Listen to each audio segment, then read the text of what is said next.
17. Argent. Many miles to the north, Argent Skinner continues to ride shotgun behind Jasper Nelson in a U-Haul van, having added a fifth AWOL to their catch. According to Nelson, 5 healthy AWOLs can bring $20, maybe $30,000. Although math was never Argent's forte, he's already figured that a haul like this once a week could bring $1.5 million in a year, and still leave time for vacation. Their destination is a Canadian border city called Sarnia, which has the dubious distinction of being the most polluted city in Canada, what with the remains of old petroleum companies and the Chemical Valley corporations that still spew mysterious waste into the water and air. Some might consider Divan Umarov to be part of Sarnia's pollution, but to Argent, the mysterious black market dealer could be his personal savior. So, what do we call him? Argent asks Nelson when they cross the bridge into Canada. Does he have a title or anything? Nelson sighs, as if to telegraph how put out he is by the question. I've heard people refer to him as Flesh Lord, but he doesn't like that. He's a businessman. He calls himself an independent supplier of biological upgrades. Argent laughs at that, and Nelson returns a frown that cancels out anything jovial. He takes his profession very seriously. You'd be wise to do the same. Divan is not there when they offload the 5 AWOLs at the Porsche dealership that serves as a front for this operation. He spends now much of his time camping.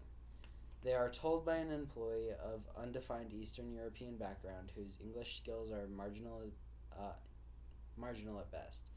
Nelson explains that camping is code for time spent overseeing his harvest camp.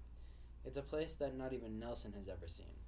He flies in, he flies out, Nelson tells Argent. It's not my business to know where he does his unwinding, as long as I get paid for the AWOLs I bring him. And although Argent has a curious streak, the last thing he'd ever want would be a tour of a black market harvest camp. You will please be his guests at his private residence until he should return, they are told, and are given the keys to a dealership Porsche to make the drive. Argent's the one who grabs the keys from the man's hand, but gives them to Nelson, knowing the alternative would be getting tranked again. Shocking the monkey has apparently paid off. Sweet ride, but isn't he afraid we might steal it? Argent asks Nelson as they take to the road. Nelson laughs at the suggestion and doesn't dignify him with an answer. The residence turns out to be a simple A-frame cabin on a wooded bluff overlooking Lake Huron, 4 hours north of Sarnia. The cabin appears unremarkable and indistinguishable from all other woodsy A-frames in the area. Argent is profoundly disappointed. He lives in that thing? We drove all the way here for this? The first hint that things are not as they seem is the butler who greets them. Argent finds it odd that a structure this small would require a servant. Then, once they enter the cabin, all of Argent's perceptions and assumptions take a dramatic shift. The angular A of the cabin is very literally the tip of the iceberg, because its ever-widening base extends underground for 3 more stories, creating space within the structure at least 10 times its appearance from the outside. Inconspicuous windows are carved into the stone of the bluff, giving the cabin a glorious view of the lake, and the decor could match the ritziest of mountain lodges. Everything is crafted from fine polished wood. The walls are festooned with the mounted heads of a tiger, rhino, a polar bear, and a dozen other extinct species. So, Divan hunts? Argent asks the butler as they descend a grand staircase into the expansive living room. The man turns up his nose, offended. Hardly. He collects. There are other staff members to round out the crew. A maid who seems to endlessly dust, and a chef as intimidating as an executioner, but who prepares a dinner for them that tastes better than anything Argent has ever eaten. Never in his life has he experienced this kind of first-class treatment or seen this kind of wealth. He concludes that for Divan, Business must be very good. They are given the white glove treatment for 4 days. 4 days of leisurely living with no sign of the master of the house. Nelson, who has, by and large, been able to avoid contact with Argent except for meals, now becomes increasingly impatient, maybe even a little bit nervous. He knows I was coming. He's never kept me waiting for this long, Nelson comments over lunch. He's barely able to sit for a meal, pacing, looking out the windows at the windswept lake. Maybe he's just busy. A guy like him's got to prioritize, right? But Argent knows what Nelson is thinking. Devon is punishing him for showing up without Connor Lassiter. Well, thinks Argent, if hanging here is punishment, then make me suffer. Devon finally arrives later that day by seaplane. Argent watches through a window as the small craft pulls up to the simple wooden dock that extends from the base of the bluff. Like the outward appearance of the cabin, the plane is neither ostentatious nor extreme. It's similar to other seaplanes Argent has seen traversing the lake. Apparently, the only conspicuous show of extravagance Devon allows himself is the fleet of cars, which he keeps parked in an underground garage. But even then, they're all Porsches, playing into his cover story. Argent hurries off to brush his hair and change into some of the fresh clothes that have been supplied for him. Dark slacks and starched button-down shirts. Not his style, but maybe his style needs some changing. He returns to find himself late for Devon's entrance. Nelson stands in the grand living room already talking to him. The man has jet black hair, a toned physique, and wears an expensive silk suit that may not have a single wrinkle from his travels. He's impressive, and Argent now wishes he'd had the good sense to put on a tie. Ah, says Devon when he sees him.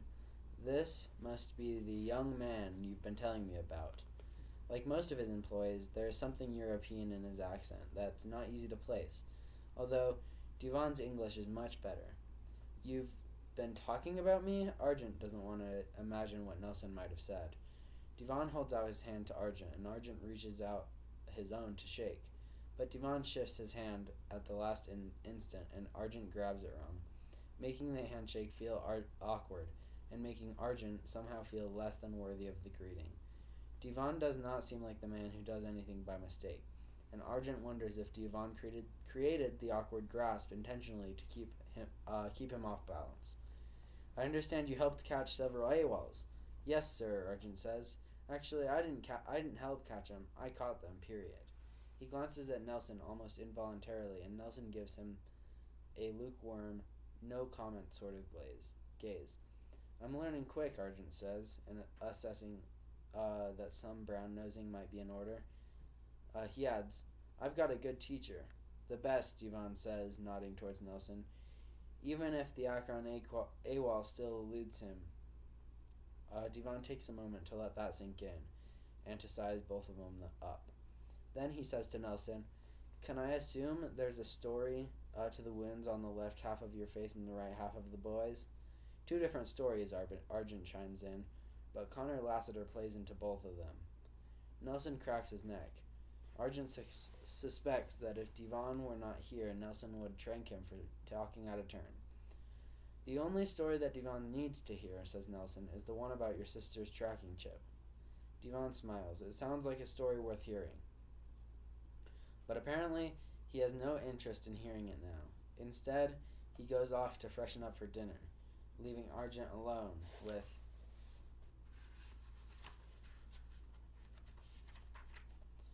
Nelson. Argent braces for some sort of verbal abuse. That went well, right? Says Argent. He figures Nelson will ignore him at best, but instead Nelson smiles. It will only get better, and although Argent can deal with Nelson's frowns and reprimands, he finds Nelson's smile disconcerting as his botched handshake with Devon. For dinner, there are lamb chops as large as ribeye steaks. Neoteny lamb, Devon explains, genetically altered to grow as large as sheep while maintaining their early characteristics. The meat is flavorful and tender because although the lambs grow, they don't grow up. He digs a knife into a bloody rare fillet. Much the opposite of your friend Lev. he says to Nelson, who I understand will age but not grow. The mention of Lev's name has the desired effect. Nelson becomes stiff and prickly. Argent takes some pleasure in seeing Nelson under someone else's thumb. After I capture Lassiter, Nelson says, I intend to find Lev Calder as well. One prize at a time, Jasper. Argent waits to be asked about the tracking chip. He has resolved not to volunteer the information until he's asked, and even then, he won't give it up without getting something substantial in return. After all, it's his only bargaining chip. They don't ask him at dinner, though. Not Devon, not Nelson. Then, after a creamy dessert that Argent can't pronounce, Devon goes off with Nelson to discuss business. We'll talk later, Devon tells Argent. Until then, feel free to entertain yourself. Have you discovered the game room? It's like my second home. Devon seems pleased. It's there for you to enjoy. I built it for my nephews, but they do not visit. And then, a heavy sigh. Alas, my family and I are a bit estranged. Because of what you do? Argent can't help but ask. No, because of what I chose not to do. I've taken a path of greater integrity than they would prefer. And although Argent can imagine what could possibly have less integrity than Devon's current profession, he explains no further, and Nelson's glare makes it clear it's better not to ask. True to his word, Devon calls for Argent an hour later. They meet in his garden, a glass atrium attached to the cabin. It's surrounded by dense private hedges to hide it from the outside world, and it's temperature controlled to protect the exotic plants contained within. Apparently, Devon collects living things, in addition to the dead ones that hang onto the walls of his home. Argent imagines the plants must be vibrant and colorful during the day, but are now subdued by the deepening twilight. Come sit. I hope you like espresso.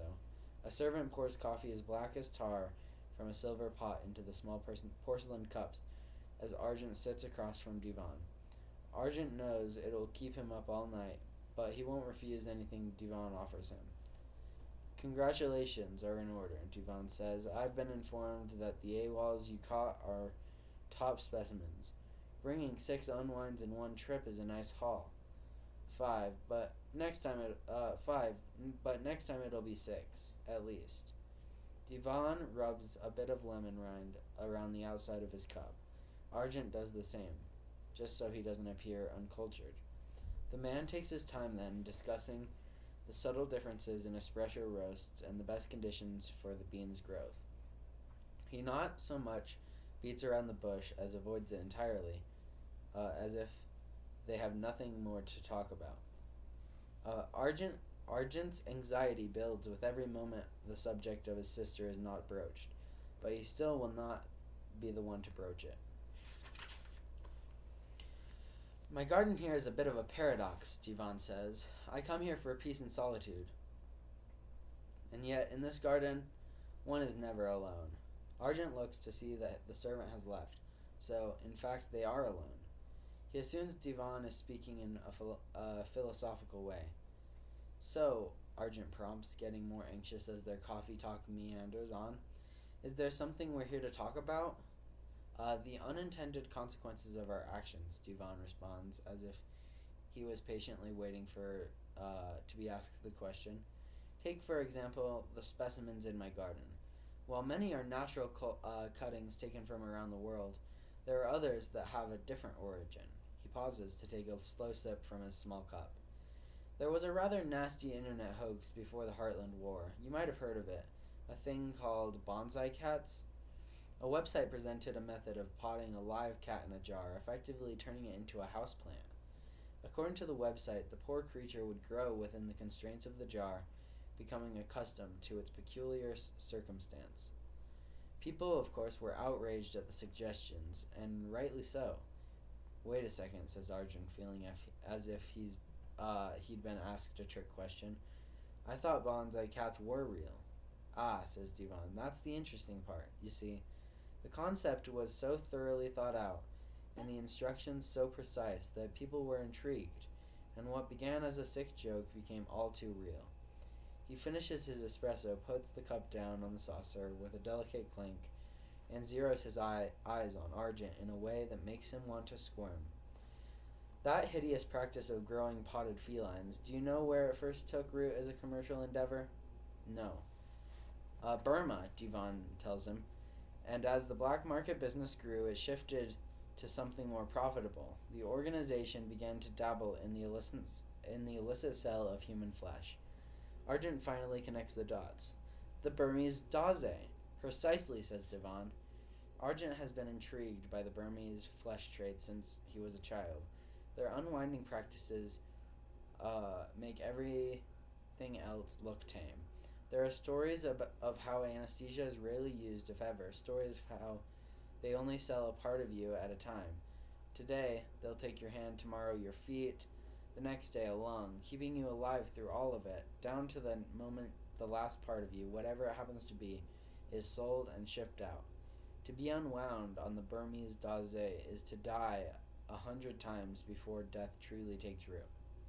And so, continues Divan, what began as one man's internet hoax not only became real, but evolved into the most heinous organization in the world. Here's a lesson to be learned. We must always be careful of the actions we take, for there are also always unintended consequences. Sometimes they are serendipitous, other times they are appalling, but those consequences are always there. We must tread lightly in this world. Argent, until we are sure of foot. Are you sure of foot, sir? Very. Then he touches a button on a remote, bringing up the lights in the atrium. As the space illuminates, the plants grow bright and beautiful, truly breathtaking. And there in the corner stand 4 large ceramic vases about 5 feet high. Argent noticed them before, but did not, not what they contained. Protruding from the tops of the ceramic jars are 4 human heads. It only takes a moment for Argent to realize that they are alive, and the rest of their bodies are trapped within the ceramic vases, which taper so that the openings are like tight collars around the prisoner's neck. Argent gasps, both horrified and amazed. Divan rises and gestures for Argent to do so as well. Don't be afraid. They won't hurt you. They are all male, with bronze skin and Asian features. Argent tentatively approaches the nearest one. The man eyes Argent with a sort of dull disinterest, a look that must be the residue of evaporated hope. These men were sent by the Daze to kill me, Divan explains. You see, I am the Daze's only real competition, and so if they take me out, they control the world's black market flesh supply. Once I caught these assassins, I followed the Daze's own bonsai process as best I could with grown men, and sent the Daze a nice thank you note. And then he grabs a bowl of small brown cubes from the table. Argent thought they were sugar cubes. Nutritional chews, Divan tells him. I hired a dietitian to make sure I could provide them a healthy diet, appropriate for their unique condition.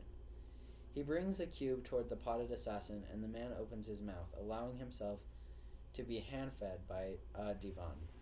They put up a fuss at first, but they adapted, as people do. There's a Zen-like peace to them now, don't you think? Like monks in perpetual meditation.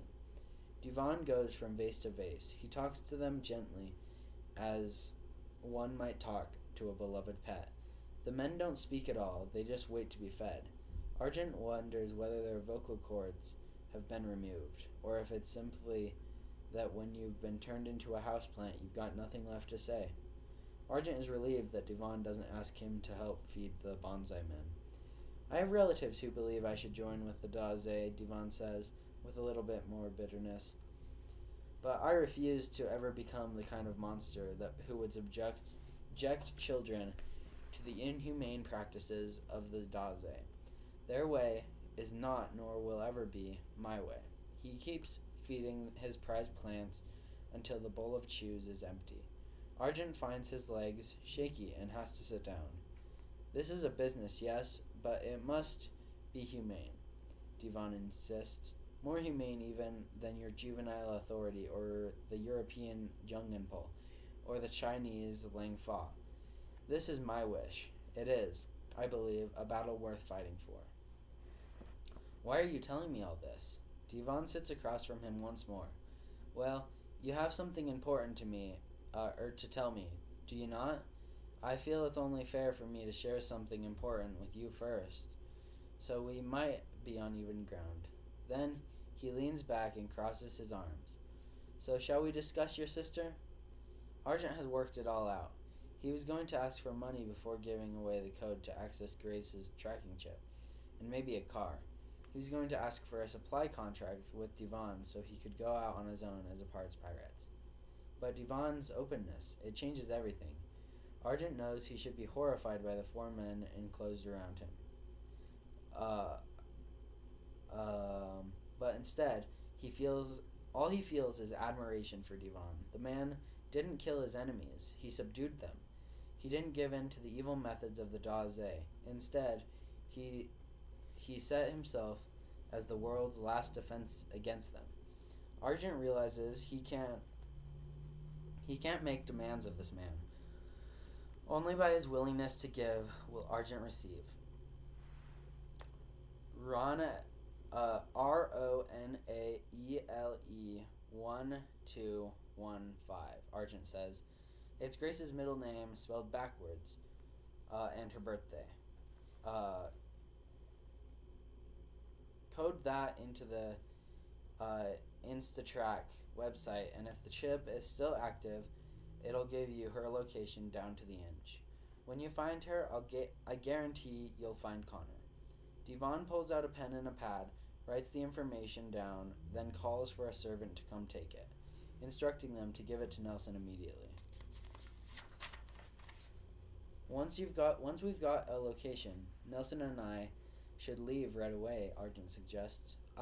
Well, I'm afraid the unintended consequences of your own actions prelude that, Divan says.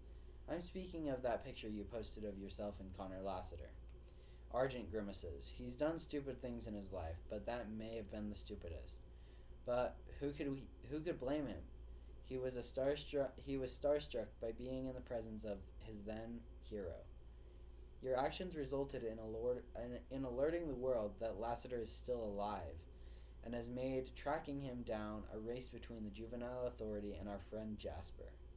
Then, of course, there's the fact that you withheld this information about your sister from him, which he is very sore about. It made a continued partnership between the two of you untenable. Argent swallows hard. His hand shakes a bit, and he tells himself it's because of the espresso. Fine, so I won't go with him. I'll go out alone. I'll bring you back tons of AWOLs. You saw how good I am at it, right? I could be one of your best suppliers. Divan sighs. I'm sure you could be. However, my arrangements with Jasper make that impossible as well. Wait, what arrangement? But the sympathetic look on Divan's face makes the truth all too clear. Whatever the arrangement is, it doesn't involve things ending well for Argent. He tries to rise as if there were somewhere to run, but he can't get up. He can't even feel his legs. He tries to lift his arms, but they just hang scarecrow limp by his side. It takes all his effort just to remain upright in the chair. Never trust espresso, Divan tells him. Its bitter taste can mask a multitude of things. This time, it masked a powerful muscle relaxant, a natural compound designed to calm you and erase your handling, and ease your handling. Argent glances to the dull-eyed bonsai over Divan's shoulder. Are you going to make me into one of them? I won't make a good potted boy, Argent pleads. Of course not, Divan says with compassion that must be well practiced. That's only for my enemies.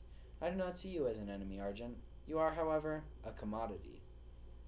Argent loses the battle with gravity and falls to the soft grass. Divan kneels beside him. Your name's Silver, but sadly, as an unwind, I suspect you'll be worth little more than brass. And then something Divan said when they first sat down comes back to him. Divan spoke of the 6 unwinds that Argent provided. Argent is the 6th. Divan does not do anything by mistake. Servants arrive to take Argent away. Please, he says, his teeth locked and his voice beginning to slur. Please. But the only answer he received is the dispassionate stares from the bonsai, and as he's carried off, Argent holds on to the last glimmer of light left to him. Whatever happens now, he knows he'll receive mercy. Divan is all about mercy. Part 3. A Path to Penance. Belgium, first country to allow euthanasia for children. By David Harding, New York Daily News. By David Harding, New York Daily News. Saturday, December 14th, 2013, 2:43 p.m. Belgium has voted to extend euthanasia laws to cover children. The Belgian Senate backed the plan on Friday, which means the controversial law will now cover terminally ill children. It means Belgium is the first country in the world to remove any age limits on euthanasia. The country first adopted euthanasia in 2002, but restricted it to those over 18. Any child seeking euthanasia under the law must understand what is meant by euthanasia, and the decision must be agreed on by their parents. Their illness must also be terminal. Belgium recorded over 1,400 cases of euthanasia in 2012. The full article can be found at newyorkdailynews.com/lifestylehealth Belgium country euthanasia children article